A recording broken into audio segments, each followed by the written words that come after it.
Halo pejuang beasiswa, selamat datang kembali di Tanya Jawab Beasiswa. Semoga kita semua bisa memahami tentang tips dan trik untuk memperoleh beasiswa impian. Kita bisa menjadi jagoan beasiswa, ya. Jadi, bagi yang belum punya ide, bisa join baca-baca di idebeasiswa.com. Semoga bisa dapat semangat, dapat ide untuk bisa lebih menyiapkan diri untuk meraih beasiswa impian. Jangan lupa untuk subscribe channel ini ya.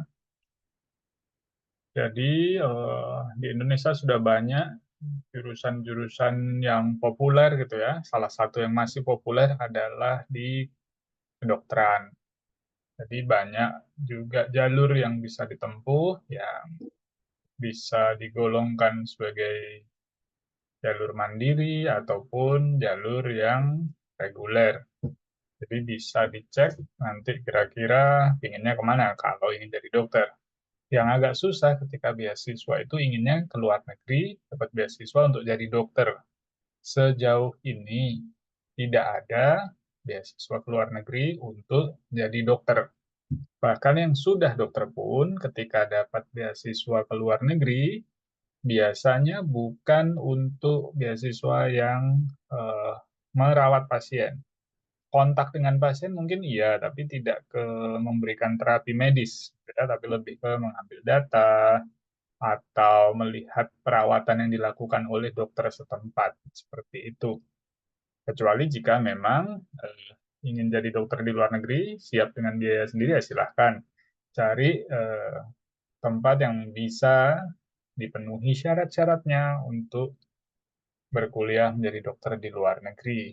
Itu ada beberapa pertanyaan yang masuk terkait dengan eh, kedokteran gitu ya. Terus apalagi ya? Jika ada yang misalnya AS gitu ya, ini udah mulai pengumuman eh, untuk yang nanti kuliah di tahun 2025 udah mulai pengumuman AS. Jadi yang mau kuliah di tahun 2026 siapkan dirimu untuk nanti bisa mendaftar beasiswa AS di pendaftaran 2025 untuk kuliah di 2026. Terus ada yang tanya, Pak, kalau saya sebagai PNS guru SMA, milihnya public atau state university atau government department. Jadi masuknya kalau guru SMA itu di government department ya. Gitu. Jadi karena PNS nanti minta surat izin lanjut studi ke dinas pendidikan setempat atau yang lebih tinggi. Itu. Terus ada pertanyaan kalau di AS itu, are you subject to any criminal or civil proceeding that are currently awaiting legal action? Itu artinya apa ya Mas? Ada yang tanya gitu. Nah, itu artinya sebenarnya apakah Anda sedang dalam proses pengadilan, pidana maupun perdata, atau bisa juga diperluas mencakup apakah Anda sedang dalam pembinaan atau skorsing di kantor karena kesalahan serius yang terkait masalah hukum. Artinya ketika masih sementara proses penegakan hukum yang kira-kira berisiko pidana maupun perdata yang belum jelas hasil akhirnya, itu patut disampaikan ketika mendaftar beasiswa di Australia dan juga di beberapa tempat lain atau ketika melamar kerja di luar negeri. Jadi mereka ingin tahu gitu ya, meskipun di websitenya kadang-kadang ditulis dengan jelas bahwa tidak akan mempengaruhi proses seleksi, tapi ya siapa tahu ya, pengaruhnya mungkin ada, tapi apakah eh, sebegitu to the point-nya ketika kita menyatakan sedang ada masalah misalnya, apakah akan langsung ditolak ya secara teori sih tidak, tapi mereka ingin juga kita jujur, kita menyampaikan kita sedang ada masalah apa, ada mungkin eh, yang berpotensi pidana maupun perdata. Seperti itu kira-kira. Jadi untuk teman-teman yang ingin konsultasi tentang beasiswa, tentang pendidikan tinggi, tentang kuliah kedokteran, boleh tinggalkan komentar ya. Nanti akan dibahas. Eh, Kalau umumnya saya akan balas langsung via komennya juga di YouTube ini, atau kalau ke idebeasiswa.com misalnya ingin meninggalkan komentar, kalau dimungkinkan, atau jalur-jalur lain sedapat mungkin akan segera saya balas. Dan nanti kalau sudah terkumpul beberapa pertanyaan, akan saya buatkan video semacam ini. Lalu untuk pendaftarannya, untuk AAS ya, Australia Award Scholarship itu kadang-kadang susah gitu, susah dikoneksi itu ada yang pernah kendala mirip ya antara LPDP atau AAS itu ketika sinyal kita tidak stabil, ketika kita mencoba mengisi dokumennya yang banyak banget itu, mintanya rinciannya banyak itu, ya bisa beresiko hang atau gagal atau apapun. Yang penting dibaca dulu. Sudah banyak contoh-contoh apa saja yang nanti perlu diisi, poin-poin apa yang perlu dijawab, esai yang perlu disiapkan. Itu semua harus disiapkan dulu supaya aman. Siapkan dulu. Jadi dicicil sedini mungkin sehingga ketika waktu pendaftaran jangan di terakhir-terakhir ngisinya. Mulai ngisinya sedini mungkin, di-save sekali-sekali, lalu kalau sudah yakin baru di-submit. Begitu. Ya. Jadi kalau di pengisian form ya kadang-kadang akan mengalami kesulitan gitu. Jika kaget, aduh filenya mana, akte kelahiran mana dan sebagainya. Jadi tolong sebelum benar-benar mulai mengisi dicek dulu butuh apa saja dan siapkan dulu semuanya.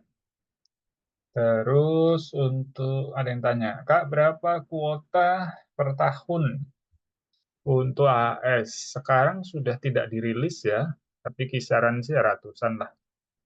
Intinya jadilah yang terbaik itu biar bagaimanapun kalau yang dipilih kalau di AS itu lebih ke PDE-nya atau topik penelitiannya atau jurusan kuliahnya yang kira-kira menguntungkan kedua belah pihak Australia dan Indonesia.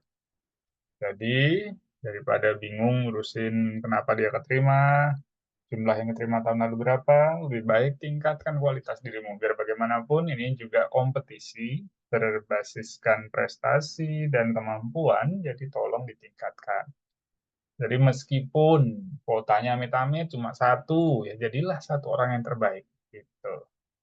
Dan ini semuanya tentu tergantung anggaran ya, mau 120 kah, mau 200 kah, mau 50 kah, ya semuanya tergantung anggaran dan kebijakan geopolitik antara Indonesia dan Australia. Perhatikan juga nanti ada eh, peluang-peluang lain, beasiswa ASEAN atau beasiswa Nusantara, cek-cek saja di websitenya. Kadang-kadang juga saya taruh di idbeasiswa.com. Gitu ya. Oke, terus kalau untuk AAS kan sudah ada tes psikometriknya. Jadi sejak 2023 itu sudah ada tes psikometrik di AAS. Silahkan bisa latihan pakai soal GRE, GMAT, atau tes CPNS. Kurang lebih gitu sih untuk memastikan bahwa yang lolos nanti benar-benar yang pintar. Gitu. Ya mohon maaf kalau yang AAS reguler itu eh, afirmasinya atau kemudahannya diberikan untuk seleksi berkasnya. Tapi setelah itu ya tentu yang bersangkutan harus bisa membuktikan memiliki kapasitas psikometrik atau kecerdasan yang cukup.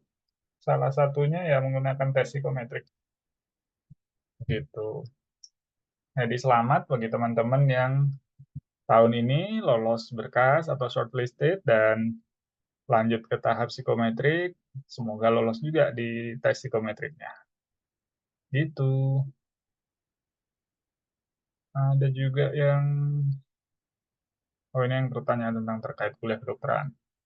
Jika maksimum batas pembayaran tanggal 20 Juni, apakah masih bisa dilakukan pembayaran? Karena ini konteksnya udah kelewat ya, kelewat 2 minggu gitu. Ya, semoga masih bisa sih, tapi kalau lihat jedanya sudah hampir 2 minggu, bisa jadi sudah tidak diizinkan. Ini pertanyaan dari 11 bulan yang lalu.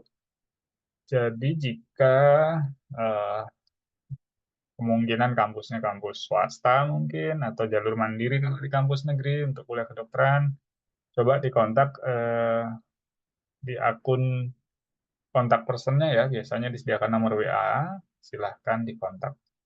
Semoga masih bisa, tapi ya perlu alasan yang cukup baik juga sih untuk bisa menjelaskan kenapa kok lama banget baru daftar ulang. Kira-kira begitu. Selanjutnya, Apakah beasiswa AS memungkinkan untuk penerima beasiswa membawa anaknya ke sana? Oke, terima kasih Kak Sari. Bisa, ada syarat dan ketentuan yang sesuai pengajuan visa pada umumnya. Dari teman-teman yang sharing itu nanti mahalnya di biaya yang paling mahal itu yang paling berasa yang semua kompak jawab itu biaya asuransi kesehatan si anak. Apalagi kalau bawa pasangan ya pasangan dihitung sendiri, anak dihitung sendiri. Karena yang ditanggung AS itu hanya penerima. Pasangan dan anak tetap ikut jalur biasa dalam tanda kutip ya. Jadi pihak AS hanya membantu saja, hanya membantu prosesnya dalam tanda kutip memudahkan alurnya, tapi diskonan itu tidak ada. Biayanya normal saja. Jadi untuk teman-teman yang mau bawa keluarga ketika lolos AS, dipertimbangkan lagi eh, persiapan biayanya juga gitu ya. Mana tahu ada rezekinya ya monggo kalau memang bawa gitu. Oke, jadi untuk AS apakah interview dan IELTS jadi satu? Itu gimana Kak maksudnya? Kalau dulu ketika lolos seleksi berkas itu akan menjalani wawancara dan IELTS dalam waktu yang berdekatan. Bisa dibilang bareng ya, IELTS dan wawancaranya di beda hari aja gitu. Jadi sekalian diundang ke tempat yang dipilih, bisa di kota-kota besar biasanya, bisa di Jakarta gitu yang umum. Nah, kalau sekarang, jika nilai IELTS-nya masih mencukupi, nilainya tinggi, maka tidak diminta IELTS ulang. Mungkin supaya hemat juga ya. Jadi ketika IELTS yang dimiliki waktu mendaftar itu masih eligible, masih bisa dipakai untuk daftar, ya biasanya sekarang sudah tidak diminta untuk IELTS lagi. Jika sudah mendekati masa habis berlaku, maka eh, akan dites ulang IELTS-nya. Kalau yang diminta oleh tes ulang ini dibayari kok sama pihak AS-nya. Nah, mulai tahun 2023 tadi udah disebut yang wajib sekarang malah ketika wawancara itu gandengannya sekarang yang wajib adalah tes psikometrik online. Jadi bisa dicek ada posting juga yang membahas tentang psikometrik online. Begitu. Terima kasih Mas Edi. Oke. Ada kakak yang tanya, Kak, kalau bipolar, gangguan mental bipolar masuk ke disabilitas people atau ke woman disability? Karena konteksnya yang nanya adalah kakak perempuan ya. Oke Kak, jadi bisa pilih ke salah satunya, pilih saja yang ITG-nya disadvantage woman jika kondisi tersebut sangat berkait dengan gender dan ekonomi. Tapi jika murni masalah kesehatan saja, jadi gangguan mood bipolar tanpa ada masalah finansial atau tidak mengalami diskriminasi, ya lebih cocok pilih yang disabilitas. Jadi disesuaikan dengan dampaknya kemana. Kalau sangat terganggu ekonominya, keuangannya, gara-gara mengalami bipolar, boleh pilih disadvantage woman. Begitu. Nah, kalau untuk formnya, untuk perihal disabilitasnya itu formatnya apakah ada atau tidak, Kak? Atau cukup surat keterangan dari rumah sakit pemerintah saja? Nah, jadi harus mengisi nanti di isian formulir AS ya, di aplikasi AS-nya diisi bahwa mengalami disabilitas, dijelaskan di situ, diisi, lalu dilampiri dengan surat keterangan dari rumah sakit pemerintah. Itu kemungkinan besar sudah cukup. Nanti dicek lagi di handbook, tapi sepertinya dengan demikian sudah mencukupi. Begitu. Lanjut dari Kak Anita. Hai Mas, mau tanya. Kan banyak nih, seperti tempat kursus bahasa Inggris yang mereka bisa membantu Anda dalam melamar beasiswa ke beberapa universitas luar negeri dan tes TOEFL-nya dibimbing sampai diterima dengan biaya kurang lebih 8 juta. Menurut Mas, apakah hal ini worth it atau mendingan bergerak sendiri cari informasi mendalam mengenai beasiswanya dan ikut tes TOEFL di daerah setempat? Nah, kalau untuk tes TOEFL-nya, kalau yang ITP kan tidak semahal itu. Taruhlah mungkin sekarang berapa ya? 750.000 ya? Taruhlah 800.000 lah. Tidak sampai 8 juta lah. Jadi tentu itu 8 juta tadi terkait dengan jaminan. Jaminan pasti diterima di kampusnya, tentu mereka sudah spare bahwa kemungkinan jika tidak mencukupi harus ikut ulang tes bahasa Inggris.